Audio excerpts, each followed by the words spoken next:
Olá, meu nome é Daniel Adriano, sou juiz de direito e professor de direito constitucional. Nessa aula a gente vai conversar sobre o constitucionalismo antigo, medieval e o constitucionalismo moderno.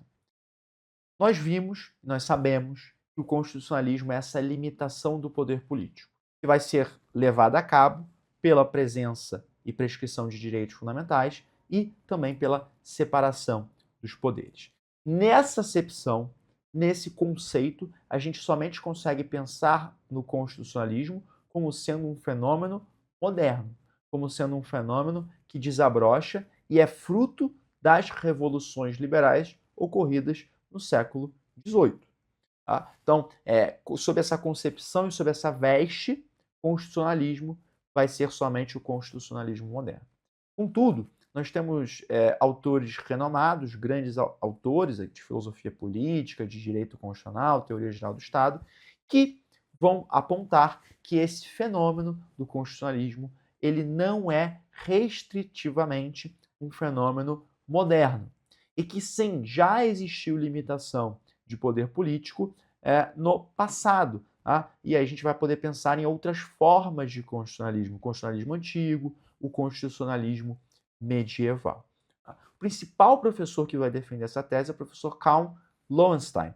E pelo seu peso, pela sua importância, é claro que essa tese ela ganha alguma força, apesar de minoritária, e também pode aparecer aí na sua vida acadêmica, na sua vida de concurso público. Bom, então aqui, meus caros, tá? Então aqui, o que o professor Karl Lowenstein ele vai dizer quando ele vai falar em constitucionalismo antigo? Ele vai falar, olha, que em diversos momentos da nossa história, tá? Situadas ali em determinadas localidades, tá? Nós tivemos sim a existência de alguns limites aos poderes políticos, tá? O que remontaria inclusive à antiguidade clássica. Tá? E por isso que a gente pode reconhecer o fenômeno do constitucionalismo em datas pretéritas. Tá? Em datas pretéritas. Qual que seria a primeira, então, manifestação, algumas das primeiras manifestações dessa limitação de poder para o professor Karl Lowenstein? Ele começa falando, olha, primeiro a gente tem o chamado constitucionalismo hebreu. Tá? O povo judeu, que na sua crença de existência de um Deus único, tá? Vai ali estabelecer que existem alguns limites do exercício do poder político que são impostos por essa divindade. Então, quando esse Deus único ele cria, ele procede com a criação, cria o nosso mundo, ele estabelece ali algumas razões, algumas leis naturais. Ele, ao criar, ele estabelece o chamado logos, alguma racionalidade, algumas leis naturais que vão permear toda a criação. E essas leis naturais elas não podem ser desobedecidas, elas não podem ser inobservadas. Senão você vai estar ferindo a própria essência da criação. Então, aqui, por exemplo, a gente vai pensar nessas leis divinas, vou colocar aqui na tela para a gente, limitando, portanto, o poder político. Então, o poder político, os governantes, eles não vão poder contrariar sobre esse aspecto, sobre essa visão, o quê? A Sagrada Escritura, que tem uma origem divina direta na concepção dos judeus e também dos cristãos, e dos profetas. Então, isso não vai poder ser contrariado, porque eles estão revelando a vontade divina. É uma vontade que é superior, uma vontade que é criadora e ordenadora e que, ao criar, decidiu e determinou por estabelecer as coisas da forma como elas são. E isso não vai poder ser contrariado. Então você tem limites aqui ao exercício do poder político? Claro, você tem esses limites aqui. Tá? São limites até muito fortes. Né? Vamos concordar. Na Grécia Antiga, quando a gente pensa no constitucionalismo na Grécia Antiga, na visão do professor Karl Lowenstein, você já tem uma outra forma de limitação do poder político. Na Grécia Antiga, estabelece-se ali, entre indas e vindas, né, a chamada democracia ateniense. Tá? A forma de organização era de cidade-estado, as polis, e em determinado momento é estabelecida essa democracia ateniense. Uma democracia que ela é uma democracia de modelo direto, ou seja, uma participação direta daqueles que são cidadãos em todas essas tomadas de decisão. É uma democracia que é criticada em algum ponto, né? Não criticada, mas pelo menos é feita a observação de que a participação ainda assim estava muito limitada, não era uma participação tão universal quanto a das democracias modernas. Estão excluídas escravos, estão excluídas mulheres, crianças, então sobra ali alguns poucos homens que detêm essa cidadania e participavam efetivamente do jogo político. Mas, de todo modo, estabeleceu-se, segundo o professor Karl Lowenstein, uma identidade entre governantes e governados.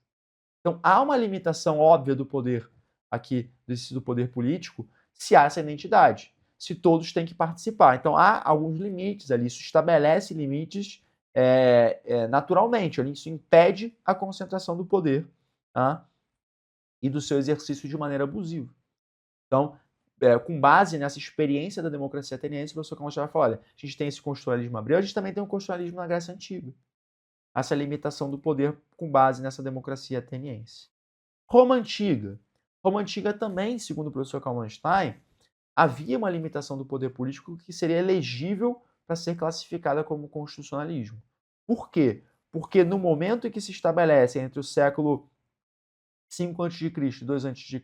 a República Romana, você tem uma divisão de tarefas, você tem uma divisão entre os poderes, você tem diversos órgãos que vão exercer ali esses poderes.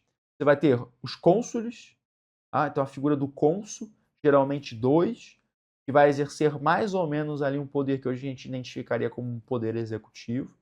Você tem a figura do Senado romano, que em sua grande parte composta de aristocratas, com poderes consultivos, mas de deliberação e eleição sobre determinados temas, inclusive a escolha desse cônsul, de quem seriam esses cônsules. E você tem também a figura das assembleias do povo, inclusive com o estabelecimento de tribunos da plebe, estou aqui anotando sem colocar, da plebe, que poderiam inclusive vetar, tinham poder de veto sobre diversas deliberações do Senado e de outros poderes constituídos. Então tinha um poder bastante, em alguns momentos da história de Roma, bastante acentuados. Então veja que por você ter esses órgãos aqui mais ou menos compondo as magistraturas, que na verdade são cargos públicos, de onde se inserem os cônsules, então por ter esses órgãos aqui funcionando, isso gerava uma limitação de poder. O Karl Lowenstein vai falar, olha a prova aqui de que isso gerava uma limitação de poder. Tinha uma estrutura colegial das magistraturas. Você tinha duração anual de cargos e a proibição de eleição imediata.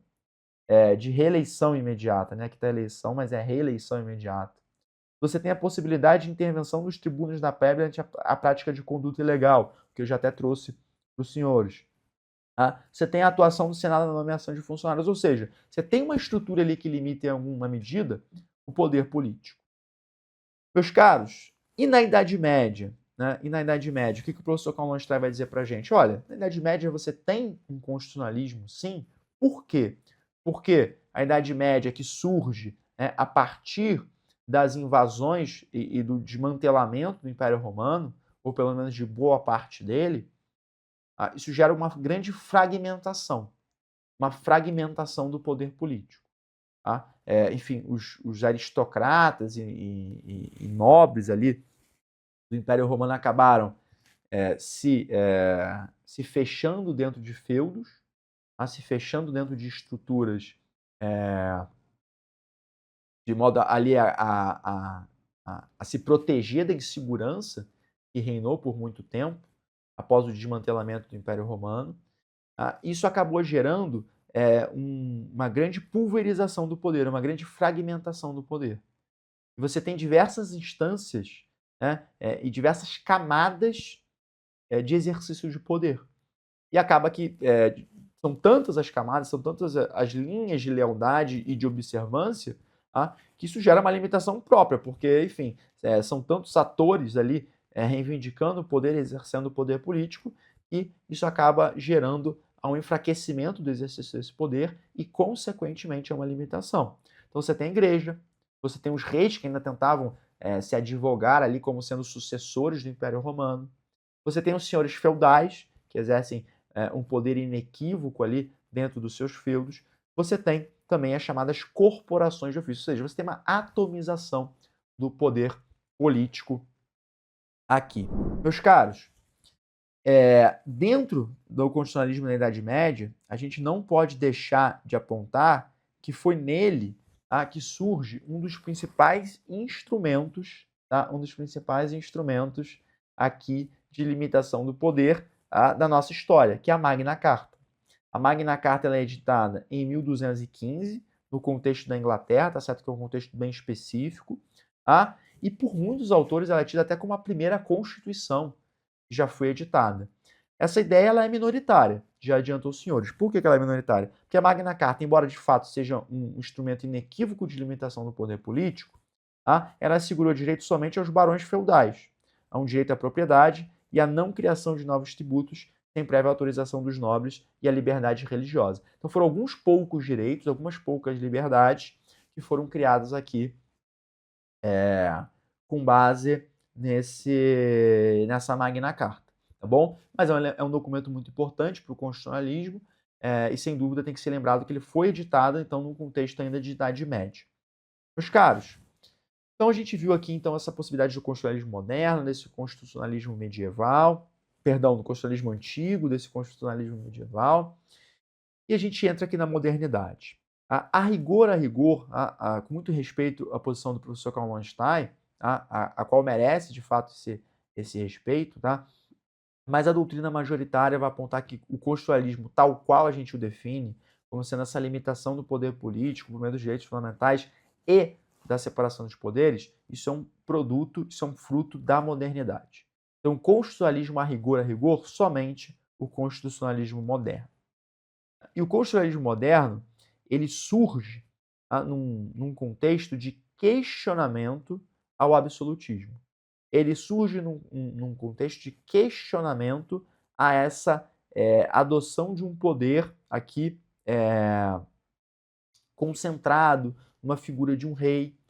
Então há esse questionamento. Então, o grande fruto, o grande motor desse constitucionalismo moderno são as chamadas revoluções liberais, as três grandes revoluções liberais. A Revolução Gloriosa inglesa, tá? Aqui dos anos de 1688 a 1689, a Revolução Americana de 1776 e a Revolução Francesa de 1789. Então, os grandes motores, os grandes fatos históricos que levaram a esse constitucionalismo são as três revoluções liberais. E a partir de cada um desses contextos históricos, surgiram diferentes tipos, diferentes espécies de constitucionalismo. Então veja, o constitucionalismo como limitação do poder político ele é um fenômeno único, mas ele pode se manifestar, tá? Ele pode se manifestar no espaço e tempo de formas diferentes. E é por isso que a gente tem essas espécies de constitucionalismo. E dentro desse constitucionalismo moderno, nós podemos destacar e devemos destacar três grandes espécies: o constitucionalismo americano, o constitucionalismo do Reino Unido, inglês, e o constitucionalismo francês, cada um deles, por óbvio, fruto desses momentos históricos já apontados. Quais são as características desses modelos? Isso que eu coloco aqui na tela, isso que é muito importante aqui para a gente. O constitucionalismo inglês, ele tem como grande marco histórico a Revolução Gloriosa. A Revolução Gloriosa. E ele tem dentro das suas características, como a principal característica, talvez, esse caráter de ser um movimento histórico, esse historicismo. É dizer, não houve um ponto único ali na história, uma grande data, um grande momento em que foi instalado e celebrado esse constitucionalismo inglês. Ao contrário, ele foi sendo construído ao longo do tempo. Ele foi sendo construído pela formação de costumes constitucionais e pela edição de leis esparsas constitucionais ao longo do tempo. A gente até viu aqui hoje uma dessas leis, que é a Magna Carta. Tá? A Magna Carta. Então, esse constitucionalismo inglês ele tem como esse caráter, esse modelo historicista. Ele não gerou como fruto um documento codificado único chamado Constituição Inglesa. Se você for na Inglaterra, visitar a Inglaterra, você não vai encontrar ali, aqui está a Constituição Inglesa, como você encontra em Washington, por exemplo, nos Estados Unidos. Como você vai encontrar em Paris, por exemplo, na França. Tá bom? Então, esse modelo historicista do constitucionalismo inglês, ele não gera um documento específico, único, codificado, chamado Constituição. Tá? Essa limitação do poder político, ela foi sendo levada a cabo por meio de leis constitucionais esparsas e principalmente por meio de costumes constitucionais. Um dos grandes marcos desse constitucionalismo inglês é a preocupação com o due process of law, ou seja, o devido processo legal. Então há uma preocupação muito grande acerca do respeito aos procedimentos para a edição de atos de poder. Outra característica muito forte é a common law, é a adoção de uma visão de direito que ela se estabelece, a grande fonte do direito vai ser o costume, vai ser a tradição, que vai ser ali paulatinamente reconhecido pelos tribunais, pelo poder judiciário. Ponto importante, a separação dos poderes no constitucionalismo inglês, ela não é tão delimitada quanto nos outros modelos. Por quê? Porque houve opção aqui por um sistema parlamentarista em que há uma supremacia do parlamento. Então, o parlamento, o poder legislativo, ele tem uma posição de destaque acentuada, um pouco maior. Então, essa separação dos poderes no modelo do constitucionalismo inglês, ela não é tão forte quanto é nos outros modelos. Porque se adotou o modelo parlamentarista, se adotou um modelo de supremacia do parlamento. Uma característica também interessante do constitucionalismo inglês é que foi a opção por uma monarquia parlamentar. Como a gente bem sabe, a monarquia ainda sobrevive no modelo inglês. Então não foi, isso é até fruto da sua Constituição. Se foi ali por meio de leis esparsas, por meio da tradição, movimento histórico, não houve uma ruptura brusca num determinado momento. Então a monarquia ela foi sendo esvaziada em termos de poder político, sem dúvida alguma, mas ela se manteve, ela conseguiu sobreviver, tá certo? Ainda que em boa parte fazendo ali mídia, tirando fotos, participando, óbvio, de alguns eventos internacionais também, mas muito mais enfraquecida, tá? Os poderes hoje estão ali, em grande parte, atribuídos ao parlamento inglês e aos seus ministros, tá bom? E uma coisa importante também aqui do modelo inglês é que não existe um sistema formal de direito administrativo. Pois bem, esse é o modelo inglês. Além do modelo inglês, nós temos o modelo norte-americano, mais precisamente o modelo estadunidense, o constitucionalismo dos Estados Unidos. Qual que é o grande marco histórico aqui do nosso constitucionalismo estadunidense? A gente até adiantou a Revolução Americana, 1776. Então, a Revolução Americana foi o grande fato histórico aqui desse constitucionalismo estadunidense. E as características do constitucionalismo estadunidense, elas, por natureza, elas vão ter que ser diferentes do constitucionalismo inglês. Por quê? Porque o constitucionalismo estadunidense ele surge em um momento de separação da coroa britânica, em um momento de independência. Então, é claro que isso vai marcar muito como que esse poder político vai ser estruturado dentro e limitado dentro desse modelo norte-americano, desse modelo estadunidense. Por quê? Primeiro, foi feita ali a opção de uma Constituição escrita. Então, eu vou até colocar aqui na tela para a gente. Olha, foi feita a opção de uma Constituição escrita e rígida. Uma Constituição rígida, ou seja, que o procedimento de alteração do seu texto é mais difícil do que o procedimento de alteração das leis infraconstitucionais. Além disso, há uma supremacia da Constituição. Em vez de a gente ter uma supremacia do parlamento, como lá no constitucionalismo inglês, aqui é a supremacia da Constituição. A Constituição é tida como a norma mais importante, como estando no ápice, no topo desse ordenamento, e é tida como a norma mais importante. Disso gera-se um fruto muito importante, que é o quê? O controle judicial de constitucionalidade. Quando nós formos estudar controle de constitucionalidade, nós vamos ver que a primeira e principal origem é o caso Marbury versus Madison, lá dos anos 1800, nos Estados Unidos. E que vai ter como base, óbvio, essa ideia de supremacia da Constituição. Se a Constituição é a norma mais importante do ordenamento jurídico, por óbvio que ela vai ter que ali ser alguma norma inferior a contradizer, a violar, essa norma vai ter que ser declarada nula e ser afastada do ordenamento jurídico. Vai poder ser feito, inclusive, pelo Poder Judiciário, nesse contexto dos Estados Unidos. Outro ponto importante, a opção pelo federalismo. Isso é uma coisa muito óbvia, né? E que surge ali muito do histórico, de como se formou o Estado americano. Como haviam ali as 13 colônias, todas com grau de autonomia e independência. Quando se forma esse Estado americano, você tenta garantir ao máximo ali alguma liberdade para esses estados, para esses entes regionais.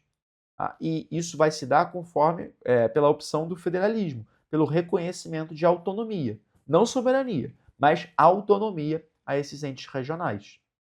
Há uma separação entre os poderes mais forte, a gente tem bem mais estabelecido, a opção pelo presidencialismo, pela república presidencialista, deixa isso muito claro. Tá? É óbvio que a Constituição americana ela não teria como, de fato, optar por manter uma monarquia. Não tinha família real. No Brasil, a família real veio para cá. Então, quando a gente se tornou independente, a gente manteve ainda ali uma monarquia. Nos Estados Unidos tinha família real? Não tinha. Então, essa ruptura, essa independência, é uma independência também contra a família real inglesa. Então, você vai ter que... Olha, o poder executivo vai ter que ser exercido por outra pessoa. E aí é adotado o modelo presidencialista.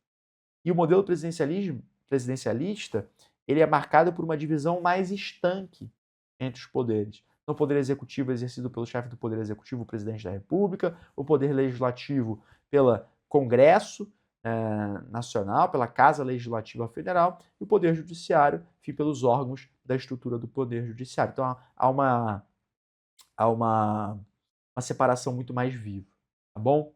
Meus caros, última manifestação desse constitucionalismo moderno, a que a gente vai separar aqui nessa nossa aula, constitucionalismo francês. O constitucionalismo francês ele tem como base histórica a Revolução Francesa, óbvio, a Revolução Francesa. Houve ali um grande marco, uma grande característica desse constitucionalismo, que é o estabelecimento de direitos individuais universais. A Declaração de Direitos dos Homens e do Cidadão, por exemplo, do homem e do cidadão, traz aqui já essa marca. Então, uma marca muito forte do constitucionalismo francês, trazer esses direitos individuais universais, previstos em uma carta, uma declaração de direitos. Tá? O grande marco, talvez, do constitucionalismo francês está aqui, olha, essa ruptura brusca com o antigo regime. No constitucionalismo inglês, a gente viu que foi uma tradição. O constitucionalismo estadunidense, ele é mais um movimento de independência. Agora, no constitucionalismo francês, a gente tem uma ruptura brusca contra a monarquia. A gente tem ali, tanto que a Revolução Francesa ela foi muito mais agressiva, muito mais violenta, tá? Gerou, enfim, uma reação muito mais forte contra o antigo regime, uma ruptura, uma quebra com esse sistema absolutista e com o sistema de sociedade anterior. Então, ele é muito mais drástico, uma ruptura muito mais forte. Então, por óbvio, que o que vai gerar ali? Você vai gerar como um produto uma Constituição escrita, que se preocupa muito mais em romper com o passado e em disciplinar uma nova sociedade futura, que ela ainda não existe, mas você quer, idealmente, que ela exista. É uma Constituição com poder transformador muito maior. É uma Constituição que pretende transformar essa sociedade, sem dúvida alguma. Tá? Aí você tem essa Constituição como sendo fruto de um poder constituinte, que no movimento constitucionalismo francês, naquele momento, era titularizado pela nação, ou seja, você está olhando aqui mais para um grupo homogêneo, um grupo de pessoas que comungam, tá, de uma cultura muito mais próxima, de uma mesma religião em alguma medida, de uma história, um passado e um futuro em comum, tá, um presente, um passado e um futuro em comum. Há uma geração de uma separação de poderes também bastante estanque, que nem no modelo norte-americano, estadunidense. Um marco muito grande do constitucionalismo francês é essa desconfiança com o poder judiciário. Os revolucionários viam o poder judiciário como sendo um braço, como sendo ainda composto por aristocratas nomeados pelo monarca. Então havia uma desconfiança do poder judiciário, que era visto como um poder conservador. Então, aqui nós temos uma preferência muito pela lei, pelo poder legislativo, por essas normas gerais e abstratas, do que é diferente, por exemplo, do constitucionalismo inglês, e diferente também do constitucionalismo estadunidense, porque lá o poder judiciário, com essa questão do controle de constitucionalidade, ganha uma relevância muito grande, que no constitucionalismo francês, no primeiro momento, não. Você tem desconfiança do poder judiciário, a gente não vai nem pensar nesse controle de constitucionalidade sendo feito por esse poder judiciário. Tá? Então há uma grande valorização aqui desse poder legislativo. Então, em termos de constitucionalismo moderno, são essas as três grandes manifestações que a gente pode destacar. Todas elas vão beber da mesma fonte, limitação do poder político por meio da separação dos poderes e direitos fundamentais. Agora, como isso é feito, a gente vê aqui que vai depender ali do contexto histórico, do local, do tempo em que foi feito, por isso que a gente pode ter diferentes espécies de constitucionalismo, como é o constitucionalismo inglês, o estadunidense e o francês.